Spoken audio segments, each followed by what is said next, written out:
selesai jadi Wakapolri itu 1 tahun kurang lebih. Saya pensiun 2014 1 Maret, nah Februari 2015 saya diundang ke istana waktu itu bersama Prof. Jimli Asidiki dan beberapa kawan yang lain. Baik Pak, dari saudara yang melihat Pak ketemu dengan jasa dengan unggahan itu apa yang sekilas beda? Ya beda jauh Pak, nggak ada beda, bukan beda sedikit, beda jauh. Jadi contohnya dalam apanya? ya misalnya Di foto kan, di foto. Iya. Seseorang itu dengan Pak Jokowi bahkan Bapak. Iya. Ya misalnya saya nggak pernah lihat Pak Jokowi pakai kacamata begitu. Kemudian bentuk gigi seperti kan kita bisa lihat seperti itu. Kemudian begitu di gambar bentuk telinga, mata, pintas kita lihat banyak perbedaan seperti itu. Ya, mengerti hadir di sini. Tentang persoalan apa? Berkaitan dengan gugatan CLS dengan kaitan ijazah tadi. Gugatan CLS ya Pak ya? Dengan terkait dengan ijazah ya? Siap. Ijazah siapa Pak? Ijazah Pak Jokowi. Ijazah Jokowi.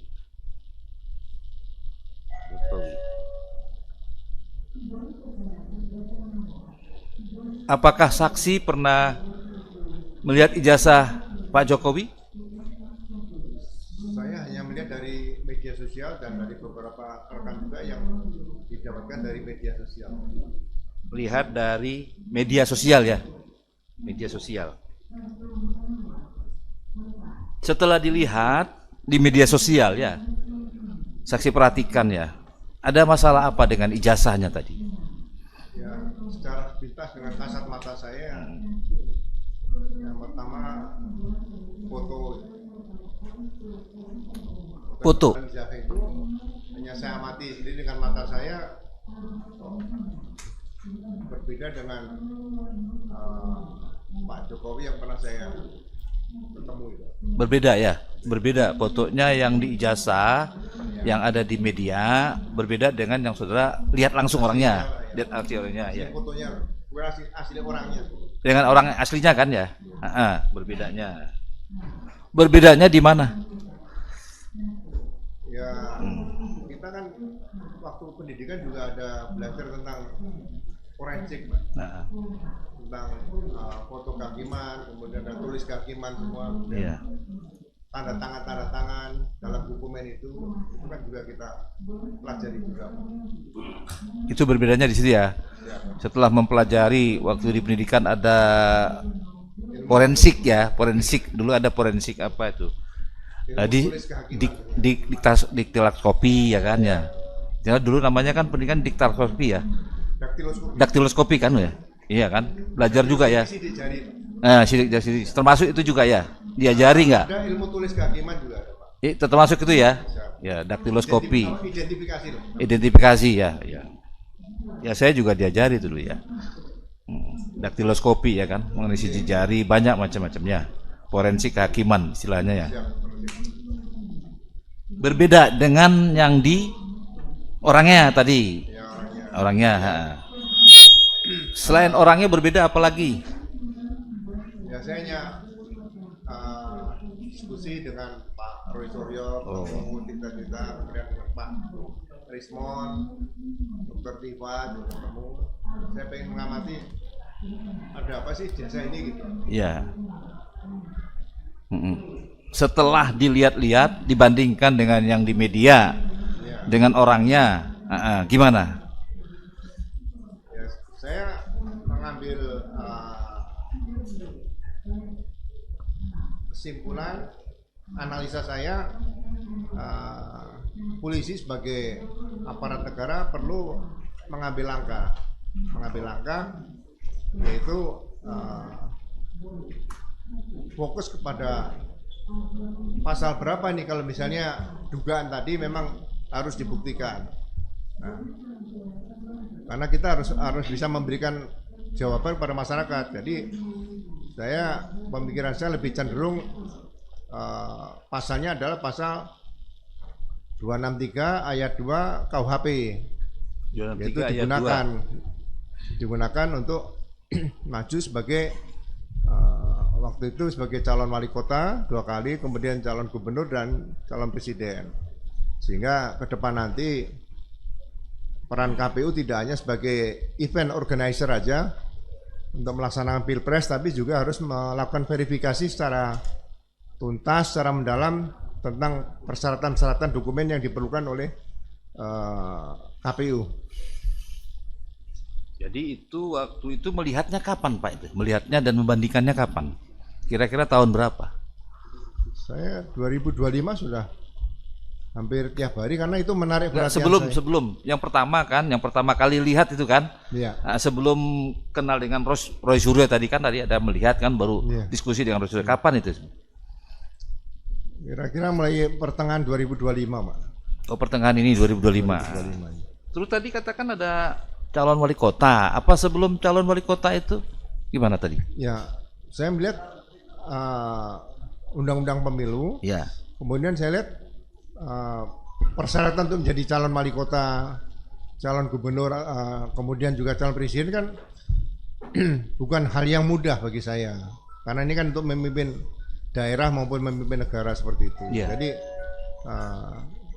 kejelian ketelitian itu harusnya ditunjukkan oleh KPU. Seperti misalnya ada ke depan nanti dalam pemikiran saya, apakah calon presiden atau kalau calon kepala daerah terlalu banyak misalnya, cukup peran lokal, perlu dipampangkan di media cetak atau media elektronik yang ada seperti itu, sehingga masyarakat bisa memberikan penilaian dari awal sebelum terjadi masalah seperti sekarang ini kan berlarut-larut seperti itu. Perlunya syarat calon presiden ya, wakil presiden lebih ketat betul ya. Yang usulan saudara kan ya. Siap. Perlunya ya. Berarti adanya perubahan atau perbaikan undang-undang gitu ya. Atau aturan di bawahnya. Yang penting realisasinya. Jadi seperti contoh misalnya KPU. Ya. Kalau KPU menerima persyaratan untuk verifikasi itu kan harus membuat berita acara. Ya. Kemudian juga diumumkan. Ada nggak masukan-masukan dari publik dan sebagainya maju. Tapi diberikan batas waktu sehingga tidak terlalu lama. Misalnya 1 minggu menerima masukan dari beberapa pihak seperti itu. Selama ini ada KPU seperti itu? Saya melihat dengan peristiwa yang kaitan dengan ijazah Pak Jokowi ini kan tidak ada, hanya akhirnya ditekan oleh publik di situ, termasuk yang di KPU pusat melalui Komisi Informasi Publik yang di pusat itu, ya, supaya ditunjukkan KIP tadi. Ya. Nah sebetulnya bagi saya kalau KPU sudah berani menunjukkan seperti itu, KPU pusat, nah pasal 263 ayat 2 KUHP itu bisa diterapkan dulu, itu menjadi barang bukti karena digunakan. Jadi bukan yang menyerahkan. Kalau waktu itu di KPU diteliti dengan jelas, ini kan tidak akan maju. Jadi karena tidak diteliti dengan jelas dan sangat teliti, akhirnya maju. Nah ini mungkin ke depan perlu kewaspadaan seperti itu, sehingga ya sekali lagi saya katakan jangan sampai selalu terjadi hal-hal seperti ini yang berlangsung proses 5 tahunan seperti itu. Jadi peraturan KPU-nya Pak tadi ya? Peraturan KPU-nya yang harus diperbaiki ya. Nah itu, memang ini yang masukan begini. Kalau ada masalah peraturan KPU-nya yang kurang jelas, harus diperbaiki. Harus tegas dan jelas gitu. Tegas, jelas, dan kalau memang ada kurang diperbaiki kan itu ya. Kembali lagi ya, tadi kan. Jadi saksi baru tahu tahun 2025 dari media ya. Tapi belum pernah lihat saksi ijazah aslinya Pak Jokowi. Sampai sekarang saya nggak pernah. Nggak pernah lihat ya. Tidak pernah lihat ya. Jadi memang ini masukan ya. Ya. Kalau KPU berarti kan negara ada yang kurang terhadap aturan-aturannya ya kan ya. CLS seperti itu benarnya. CLS kan seperti itu aturannya kan ya. CLS. Bagi kan saya ke depan peraturan-peraturan KPU itu harus diberikan kepada publik pencerahan supaya trust, kepercayaan publik ini bahwa KPU bukan hanya sekedar event organisasi untuk melaksanakan pemilihan dan pemungutan suara saja, itu saja. Kan pemilihan seluruh Indonesia lagi ya. Seluruh Indonesia KPU itu kan dibagi-bagi ya. Ada pertanyaan? Ya silakan. Tanya. Tahun 2025 ya? Siap ya. Iya. Tapi setelah ada persoalan ya. Iya. saudara sendiri belum pernah melihat ijazah Jokowi. Asli belum pernah. Terus kalau dari pengamatan saudara ya, karena tadi Bapak juga pernah mendapatkan pendidikan. Hal apa yang tidak pas di ijazah ataupun Unggahan. Ya, kita kan selama bertugas sering membuat DPO nih, daftar pencarian orang. Jadi di Akabri kepolisian itu ada semacam norma kalau seorang junior yang paling junior itu harus mengenali seniornya. Jadi kalau tingkat 1 harus mengenali tingkat 2, 3, 4. Ini cukup sulit. Jadi walaupun berpakaian preman di luar misalnya itu harus tahu ini seniornya. Nah, sama dengan mengenali orang, ini pelajaran DPO. Jadi kita sudah terbiasa dengan melihat kok yang foto ini dengan orang yang asli pernah kita lihat kok berbeda seperti itu. Itu yang sangat menonjol bagi saya di situ. Kalau teknik yang lain saya tidak pelajari, hanya dengar cerita dari Pak Rismon atau Pak Rosoria atau Dr. Tipa itu. Jadi kapan saudara pernah dipanggil oleh Pak Jokowi? Bulan Februari tahun 2015 saat beliau baru 4 bulan menjabat sebagai presiden. Yeah. Saya baru selesai jadi Wakapolri itu 1 tahun kurang lebih. Saya pensiun 2014 1 Maret, nah Februari 2015 saya diundang ke istana waktu itu bersama Prof. Jimli Asidiki dan beberapa kawan yang lain.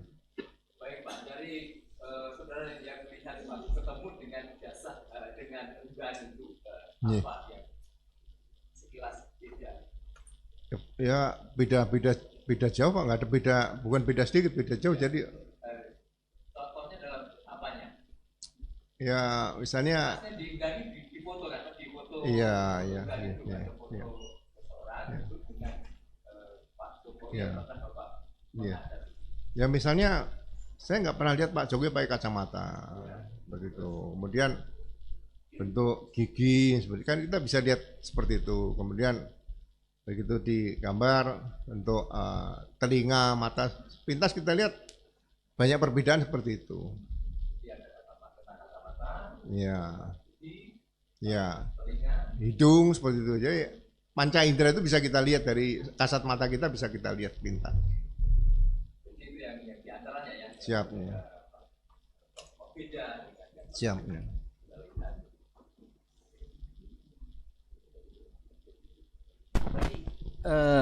Pernah melaporkan atau saudara yang melapor tadi kan pasal 263 ngomongnya saksi kan pernah melapor ke polisi? Belum, jadi saya diajak dialog dengan beberapa kawan-kawan dengan Prof. Refli juga. Saya bilang ini coba fokus dulu aja, jangan dihadapkan kepada pemilik ijazah dulu Pak Jokowi, gitu loh. Jadi kalau orang punya ijazah katakanlah tidak benar atau diduga palsu, kalau hanya disimpan sendiri ya mau dibesarkan di rumah pakai figuran juga nggak ada masalah. Cuma kalau digunakan berarti kan ayat 2-nya masuk. Apalagi untuk misalnya calon presiden, ini lebih bagi saya ke depan negara kan tidak bisa dibuat main seperti itu. Jadi saya lebih fokus kalau bisa pasal 263 ayat 2 saja gitu. Yang dilaporkannya tadi. Yang harusnya dilaporkan seperti itu. Jadi saya akan yang dilaporkan cukup komisioner KPU baik yang di Solo, kemudian di Jakarta sama di pusat. Komisionernya dilaporkan. Siap. Ya, sudah. Saya dengar kemarin hari Minggu kemungkinan ada arah ke sana kemungkinan. Ada, tapi belum ya. Iya, hari Minggu kemarin saya bertemu beberapa kawan mungkin ada arah ke sana supaya masyarakat nggak hanya dipertontonkan dengan debat yang melelahkan seperti ini cukup lama. Ya, tapi sampai sekarang belum ada ya untuk belum ada. Komisioner KPU ya dilaporkan tentang ijazah tadi ya. Penggunaan ijazah. Ya, penggunaan ijazah belum ada ya. Komisioner. Pak, ada? Silakan. Saya silakan. Baik, kami lanjutkan. Terkait dengan materi gugatan ini yang tadi Bapak sudah menyampaikan ini mengenai CLS Pak ya. Kaitan juga dengan mengakhiri adanya suatu hal yang sama di kemudian hari Bapak tadi mengusulkan bahwasanya ke depan itu KPU itu menunjukkan ijazah daripada calon kontestan seperti itu, Bapak. Iya, jadi bisa diumumkan di media cetak juga bisa untuk khusus untuk pemilu kan ya cukup menarik seperti penerimaan mahasiswa zaman dulu kan juga pakai media seperti itu dan masyarakat akan ikut partisipasi untuk bisa melihat oh ini kawan saya, ini om saya, ini kakak, disitulah rasa memiliki seorang calon pimpinan negara ke depan itu harus dimunculkan dari situ. Jadi diketahui latar belakang pendidikan formalnya begitu Bapak ya? Ya semuanya, jadi benar-benar memilih seorang pemimpin itu ya bagi saya harus benar-benar pilihan baik lahir maupun batin seperti itu harusnya. Jadi kalau itu tadi usulan Bapak berkaitan dengan mungkin ke depan ada semacam polemik seperti ini lagi, itu tidak nanti bertentangan dengan undang-undang perlindungan data pribadi, undang-undang yang sifatnya privasi itu kita atau bagaimana? Saya mungkin ini kan Bapak saksi fakta ya, tapi kan usulan Bapak kan ada kaitannya dengan materi gugatan penggugat ini Pak Alun dan ya kalau risiko ingin menjadi pejabat publik ya data pribadi pasti ya akan diketahui seperti itu. Sebagai contoh saya ini untuk perbandingan saja. Jadi kasus meninggalnya Arya Daru, diplomat yang di kosnya itu Jakarta, saya ngikuti juga karena pengacara saya kenal, akan dibuka masalah hal-hal yang mungkin sebetulnya itu membuka aib, tapi karena sudah meninggal pengen dilihat motif kematiannya apa, itu dibuka pada publik karena masalah seperti itu. Oke, jadi kalau itu memang berkaitan dengan adanya kepentingan yang lebih luas, ya mungkin hal yang semacam ini bisa dikesampingkan ya untuk khususnya luas begitu ya. Katanya mungkin seperti itu yang masukan Bapak. Oke, kalau Bapak memang dari karirnya Bapak dari kalau mungkin dari TNI kan kecabangan Bapak Polri itu dari apa Bapak latar belakang apa mungkin dari serse atau dari apa Bapak? Saya lebih banyak di bidang reserse ya karena sering berkaitan dengan bukti itu memang sudah bukti memang sudah tahu Bapak ya. Dan analisa kriminalnya atau analisa kriminalistiknya harus lebih jeli di situ kalau reserse seperti itu. Cuman kan menguntungkan kita benefit. Pernah bertemu secara langsung dengan Bapak atau Presiden ke-7 tahun 2000 berapa? 15 ya. Seperti itu ya dibandingkan dengan data yang ada di medsos. Bukankah dalam apa namanya ketika Polri mengambil alat bukti dan menilai alat bukti harus diambil dulu data dari data primernya. Bagaimana itu Pak kalau Bapak mengatakan semacam itu? Ya, saya ijazah kan masih ada di Polda. Ya, mohon maaf Pak yang mulia Pak Hakim. Jadi gini, kalau ijazah yang dipegang Pak Jokowi ini dibakar sama beliau sendiri, apakah dugaan tadi tidak berjalan? Karena sudah digunakan. Jadi kalau ada di Polda sekarang ini seperti yang diberitakan di media, seperti yang pernah gelar perkara khusus kemarin, ini saya bertanya dalam hati seorang reserse, mantan reserse, ini barang atau barang bukti? Nah, kalau itu barang bukti berarti kan barang yang diduga hasil kejahatan sesuai dengan pasal kalau nggak salah 38 ya di KUHP itu tentang penyitaan tadi. Nah, situ. Jadi ini harus dibedakan, ini dokumen, ini barang atau barang bukti. Kalau ada di polisi berarti barang bukti lah. Mengambil kesimpulan sementara loh. Kalau barang bukti kan barang yang dipakai sebagai kejahatan atau hasil kejahatan dan sebagainya. Ini sensitif bagi saya seorang reserse gitu. Jadi bagi saya lebih bagus kalau fokusnya kaitan dengan dugaan ijazah di KPU. Nah, KPU tadi yang disita resmi oleh kepolisian dengan beberapa petunjuk cukup banyak menurut saya. Yang didapatkan di media itu kan sudah dibuka semua, ada harian kedaulatan rakyat itu sebenarnya demi kepentingan negara dan bangsa ya Kepolisian Negara Republik Indonesia jangan ragu-ragu untuk mengungkapkan seperti itu. Maksudnya ke depan jangan sampai terjadi lagi hal-hal seperti yang sekarang terjadi itu. Jadi seperti itu pandangan Bapak ya. Siap. Terhadap kasus atau polemik yang sekarang ini sedang terjadi dalam perkara itu, masuk juga adanya gugatan ini kan. Siap.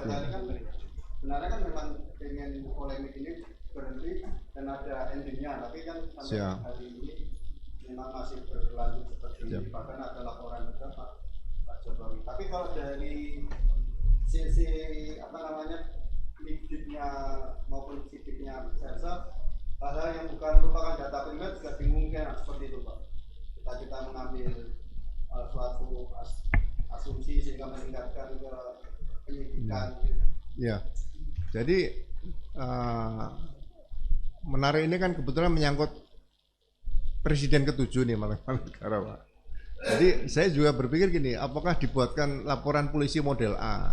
Ya, saya menarik karena waktu pertama kali saya bertugas tahun 79 di kepolisian itu ada asisten Kapolri bidang reserse intelijen. Nah sekarang reserse juga melaksanakan tugas intelijen penyelidikan. Padahal penyelidikan itu bagian dari penyidikan. Jadi beda penyelidikan reserse dengan penyelidikan intel. Gitu loh. Tapi saya lihat sekarang ya mohon maaf itu perlu perbaikan juga nanti ke depan ada peraturan Kapolri nomor 6 tahun 2019 itu bagi saya yang sangat mengagetkan gitu. Maksudnya kok ini jadi tumpang tindih antara reserse sama intel seperti itu. Makanya kalau misalnya kaitan dengan ijazah yang diduga palsu tadi sebaiknya tidak usah menunggu, polisi bisa datang ke KPU dilihat ini harus dituntaskan, ya disita dulu yang dari KPU dulu. Jadi jangan selalu debat antara Pak Jokowi dengan yang dikenal dengan trio RRT misalnya itu dan beberapa orang tadi. Jadi benar-benar udah ini nomor 2 yang kalau misalnya terlibat nanti ayat 1, tapi ini ayat 2 263 tadi buktikan dari KPU dulu supaya persoalan ini bisa cepat selesai seperti itu. Berarti mungkin atau pendapat Bapak mungkin juga perlu adanya peraturan yang memang ketika memang terjadi polemik polisi langsung bergerak aktif begitu Pak ya. Menyikapi misalnya ada semacam kasus semacam ini supaya tidak terjadi polemik mungkin langsung itu langsung mungkin ada aturan yang mungkin bisa polisi itu bisa bergerak aktif supaya polemik seperti ini tidak terjadi lagi, mungkin seperti ini Pak ya. Jadi saya tetap bangga sebagai polisi karena di topi polisi itu selalu ada tulisan Rastra Sewa Kotama itu Pak. Nah, Rastra Sewa Kotama itu kan abdi utama dari nusa dan bangsa. Abdi loh Pak. Nah sebagai abdi itu sebagai contoh misalnya dalam pemilu itu polisi harus all out misalnya sirekap seperti selain ya dugaan dengan ijazah tadi. Nah, polisi kalau ada dugaan sirekap kan sudah ada cyber crime-nya di situ, ada direktur cyber. Nah, itu bisa turun.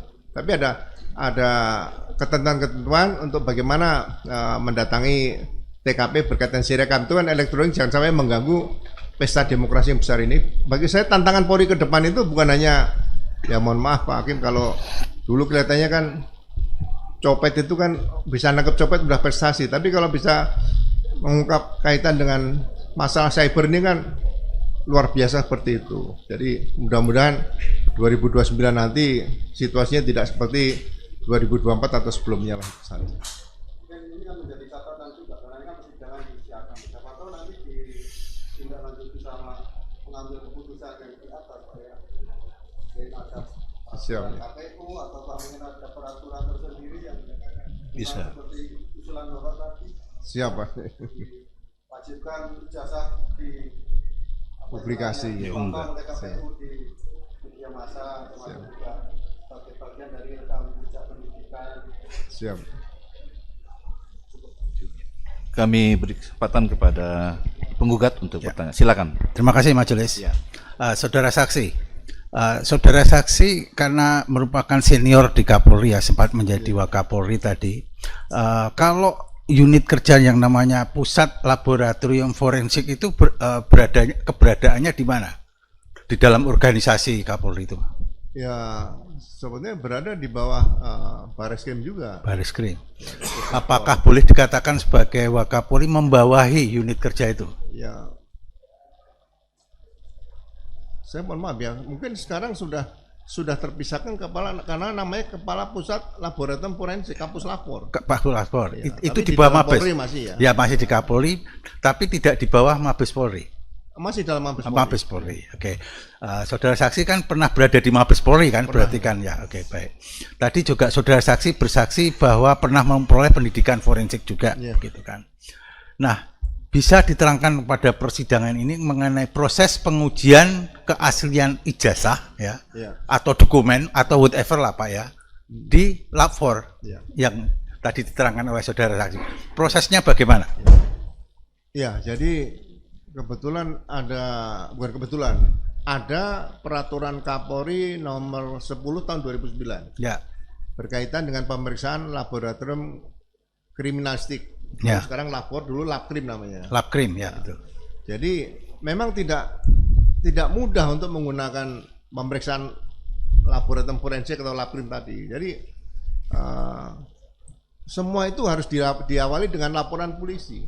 Laporan polisi. Ya. Okay. Jadi dalam Perkap nomor 10 tahun 2009 tadi itu laporan polisi kemudian bukan laporan loh, bukan Dumas loh ya. Ya. Jadi penekanan saya tetap laporan polisi. Laporan polisi. Setelah itu ditindaklanjuti dengan surat perintah dimulai penyidikan. Maksudnya laporan dinas gitu ya, laporan kedinasan gitu ya, yang laporan kejadian berkaitan laporan peristiwa yang diduga tidak pidana. Oh, baik. Ya. Nah, kemudian ditindaklanjuti dengan SPDP atau surat perintah dimulai penyidikan. Ya. Nah, dalam surat perintah dimulai penyidikan itu sudah memeriksa beberapa saksi, kemudian menyita, mungkin minta penetapan pengadilan untuk penyitaan tadi. Nah, setelah lengkap, yang akan diperiksa ke laboratorium forensik itu adalah yang sudah dilengkapi dengan administrasi penyidikan. Oke. Jadi kalau penyelidikan, khusus penyelidikan langsung ke laboratorium kriminalistik atau laboratorium forensik itu tidak bisa melanggar peraturan Kapolri itu sendiri, seperti itu. Baik. Saudara saksi mengikuti proses pengujian ijazah yang dilakukan oleh Lab 4 pada ijazahnya Pak Jokowi. Saya setelah selesai saya ketemu dengan kawan-kawan, pasti saya tanya bagaimana mekanismenya, misalnya dalam gelar perkara khusus seperti itu, saya pasti minta informasi pada mereka. Apa yang saudara bisa sampaikan pada persidangan ini perihal kesaksian saudara atau pengetahuan saudara perihal itu? Ya, begini saya ulangi peran.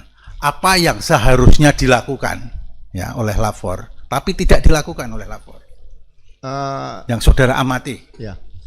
Jadi tadi sudah saya sampaikan pada yang mulia para hakim tadi.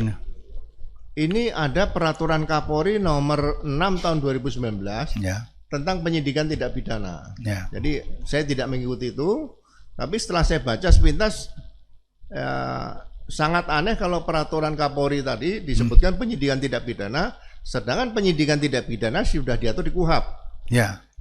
Nah, di situ sebutkan ada laporan atau Dumas. Ya. Nah, istilah-istilah seperti ini nih sebetulnya perlu diperbaiki.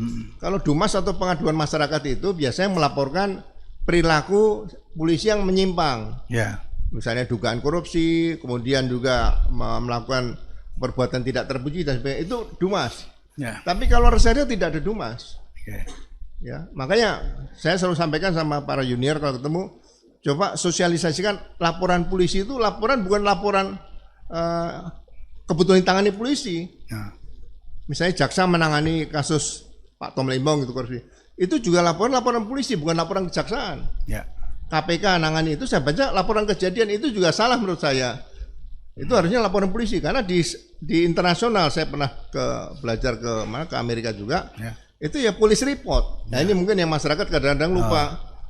Laporan atau laporan pengaduan yang diatur di KUHP itu di pasal 1 penjelasannya itu yang dimaksud adalah delik biasa atau delik aduan gitu loh. Nah, ini yang mungkin ke depan bagi saya pendidikan Polri perlu diperbaiki seperti itu, sehingga berkaitan laporan yang TPWA ya di Bariskem itu seharusnya bukan Dumas, bukan laporan tapi laporan polisi. Ya, laporan. Jadi setiap laporan polisi yang masuk ditindaklanjuti dengan SPDP baru diproses. Jadi tidak ada istilah SP 2 lidik, surat perintah penghentian penyelidikan. Itu tidak diatur di hukum acara pidana. Itu yang bagi saya ke depan perlu diperbaiki seperti itu. Jadi boleh dikatakan dalam proses itu menurut pengamatan saudara saksi ada laporan polisi, ada pelanggaran terhadap peraturan Kapolri terhadap itu. Oke, itu kesaksian saudara begitu ya.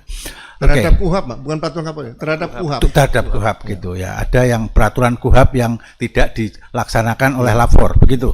Okay. Oleh penyidik. Ya. Nah, kalau hubungannya dengan lapor, saudara saksi, dengan lapor kan keluar dengan kesimpulan identik dan tidak identik. Dalam kasus ini adalah identik. Itu bagaimana maksudnya? Lapor harus menolak kalau administrasi penyidikan tidak tepat. Oh, seharusnya ditolak ya. Karena yang kedua, pengertian identik itu bagi saya hanya tanda tangan identik. Oh ya. Kalau dokumen misalnya ijazah, sertifikat itu ya asli atau palsu. Oh, kalau identik tidak dikenal dalam lapor. Nggak ada. Kalau uang ya asli palsu, tidak ada uang identik. Oh ya, oke, baik. Seperti itu. Ini mungkin yang perlu selalu sampaikan kepada publik seperti itu. Oke. Baik, saudara saksi, ini agak berbeda pertanyaan saya adalah ketika saudara saksi menjabat sebagai pejabat di Kapolri itu pernah ada nggak semacam tekanan bersifat politik gitu untuk saudara melakukan di luar yang saudara yakini harus dilakukan? Pernah nggak memperoleh tekanan seperti itu? Ya, saya belajar pembentukan polisi di Magelang 1 tahun. Ya kan? Bagaimana sejarah perjalanan bangsa. Kemudian 3 tahun di Sukabumi. Jadi pertanggungjawab polisi itu harusnya kepada hukum, bukan pada atasan. Ya, oke. Itu yang harusnya sampaikan. Jadi saya pernah berbeda pendapat dengan pimpinan, dan saya juga paling senang berbeda pendapat. Dengan anak buah juga sering berbeda pendapat. Jadi polisi itu harus sering berbeda pendapat, karena untuk mendapatkan yang benar-benar hakiki itu kan sulit. Saya mungkin pangkat bintang 3, tapi ada seorang kombes yang pintar, mungkin saya perlu belajar ilmu dari situ. Nah, hal-hal seperti ini kalau misalnya itu bertentangan dengan hukum ya sampaikan dengan cara baik-baik. Mohon izin Jenderal, ini tidak bisa kami laksanakan karena ini melanggar hukum acara pidana seperti itu. Jadi jawabnya secara singkat, pernah ya saudara memperoleh tekanan itu baik dari pimpinan maupun dari yang selevel, pernah mendapatkan tekanan? Pernah lebih dari sekali itu aja. Oke, pernah dari sekali. Sehubungan dengan itu, bagaimana kesaksian saudara mengenai keadaan sekarang? Apakah Polri mendapatkan tekanan atau tidak? Saya belum khususnya dalam kasus ijazah ini. Kalau saya harus melihat begini, ya saya ingin polisi kembali kepada polisi negara Republik Indonesia. Cukup saksi. Jawaban itu sudah cukup bagi kami. Oke, saudara saksi, boleh saya perlihatkan karena saudara juga pernah belajar forensik kan ya saudara. Boleh izin yang majelis? Silakan. Hormati. Silakan dari apa juga? Dari tergugat. Saudara saksi kan sudah melihat di medsos 2 macam. Silakan, Pak. Silakan. 2 macam dokumen ini ya. Ya, nah. Terus kemudian tadi di persidangan juga diperlihatkan ijazah asli tahun kelulusan sama tahun 85. Baik ya. Ini orang yang berbeda, ya. Sekarang sebagai ahli forensik, apa yang saudara lihat sebagai perbedaan? Ya, perbedaan. Ya, bisa balik. Udah lihat dulu, Pak. Lihat dulu, Bapak. Belum lihat dulu, nanti lihat dulu Bapaknya. Kalau belum lihat, saksi belum lihat. Boleh. Pegang aja. Kacau.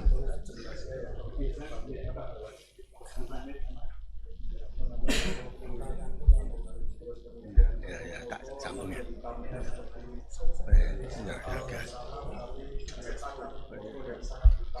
Tekanan lagi. Subscribe, share, like, and comment. Subscribe, share, like, and comment. Subscribe, share, like, and comment. Subscribe, share, like, and comment. Subscribe, share, like, and comment.